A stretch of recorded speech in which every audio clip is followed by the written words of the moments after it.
Hello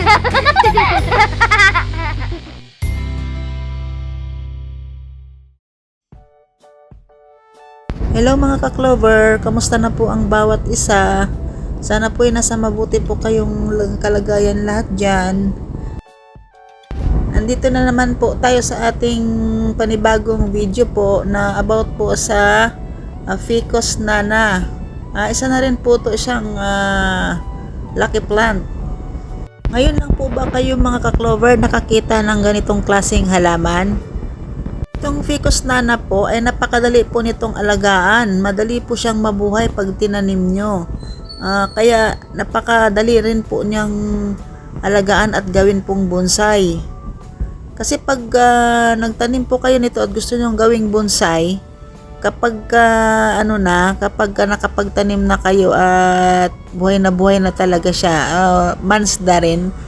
Ibig sabihin pag months na, 2 months, 3 months, ibig sabihin may ugat na yan siya. Kaya pwede mo na rin siya pwede mo na rin siyang putulan ng mga sanga. Kasi kahit ano pong halaman yan, kung gusto nyong gawing bonsai, ay puputulan lang talaga yan lagi ng sanga para hindi tumangkad.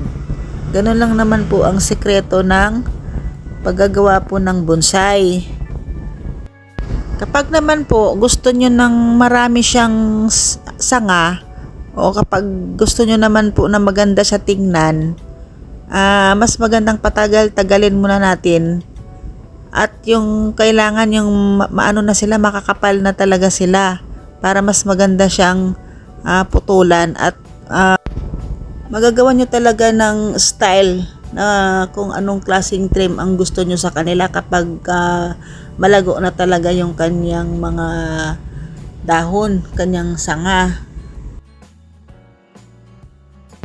Ang paggawa mo naman po kasi talaga ng bonsai ay madali lang, pero meron talagang ito lang kasi ang tips ko lang sa inyo is yung mga madali ang gawing pang bonsai lang, parang kayo lang yung parang DIY na tinatawag, na kayo lang mismo ang magtitrim kung anong klaseng gusto nyong style.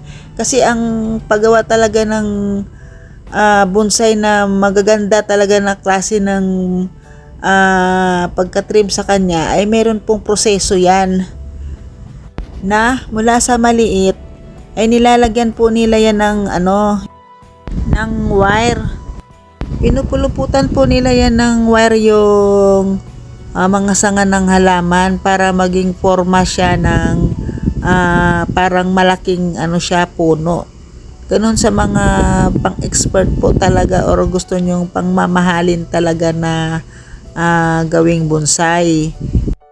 Yung mga bonsai ko po kasi hindi ko to sila pinupuluputan ng wire. Sariling style ko lang po, uhugis ko anong gusto kong gawin sa kanila.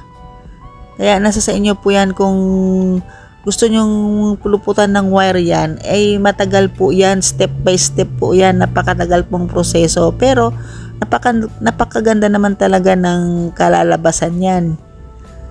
Dahil gaya po ng sinabi ko, ang bonsai habang tumatagal po yan, lalong tumataas po talaga ang presyo niyan. Kasi i-compare po natin sa mga nakapaso lang na halaman po talaga.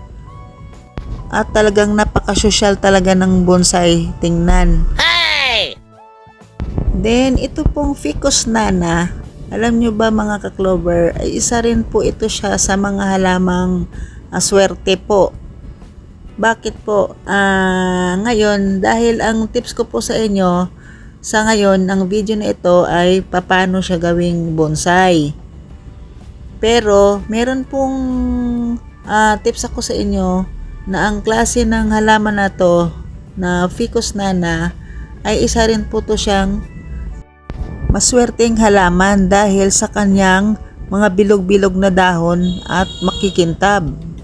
Ito pong Ficus nana ay pwede rin po to siyang indoor plant. Sa next video po natin about dito sa Ficus nana, kung bakit siya maswerteng halaman. At ito po siya ay nagbubunga rin po siya. Dati ilang beses na po ito siyang nagbunga. Mga ka-clover, bakit sinasabi ko pong maswerte, may mga masuswerteng halaman na lucky plant? Samantalang ako'y matagal nang nag-aalaga ng mga lucky plant pero hindi pa rin ako mayaman. Dahil ang paghahalaman po at pagkakaroon ng lucky plant ay hindi porket lucky plant ay yayaman ka. Meron po kasi ditong sinasabing positive energy na papasok sa iyo or sa buhay nyo kapag nagkaroon ka ng lucky plant. Pero kung ito lagi mong iniisip na nang dahil sa nag-alaga ka ng maswerteng halaman ay yayaman ka, hindi po basta-bastang ganun yon. Pero sa totoo lang naman po, noong bago pa lang kaming mag-asawa ng asawa ko, mahirap na talaga ang buhay namin sa totoo lang. Pero hindi ko rin naman masasabi nang dahil sa pagtatanim ko ng mga lucky plants, dito gumanda ang buhay namin dahil sa mga lucky plants.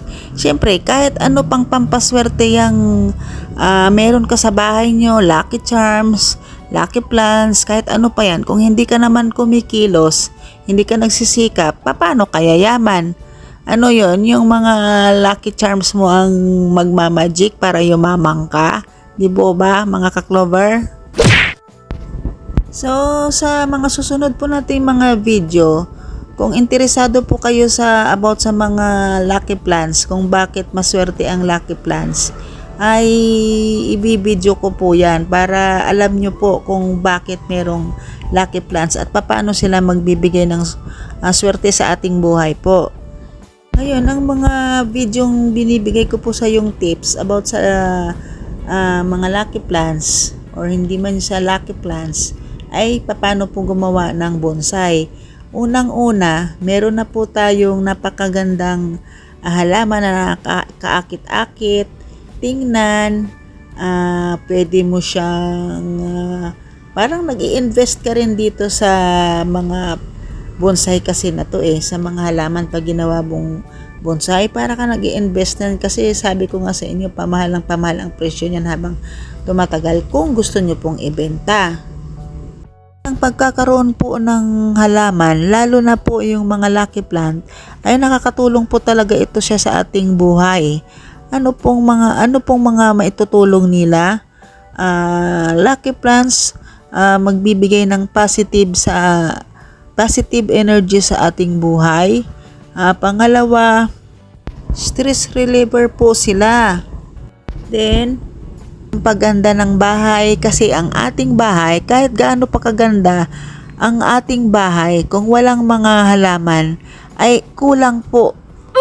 Kung baga sa tao, kapag ang tao kahit maganda ang mukha ng isang tao, kung halimbawa wala pong buhok yung isang tao, yun po ang kakulangan sa isang kabuuan ng kagandahan ng isang tao.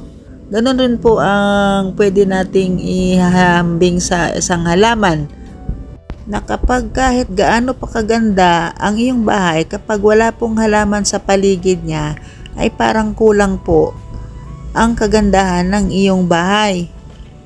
So, hanggang dito na lang po mga ka-clover ang ating tips about po sa paggawa ng ficus nana na bonsai po.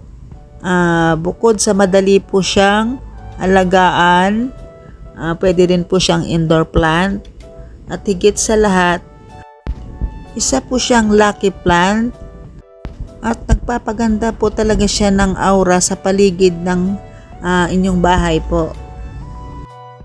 See you in our next video. Paki-like po, share and subscribe. Salamat!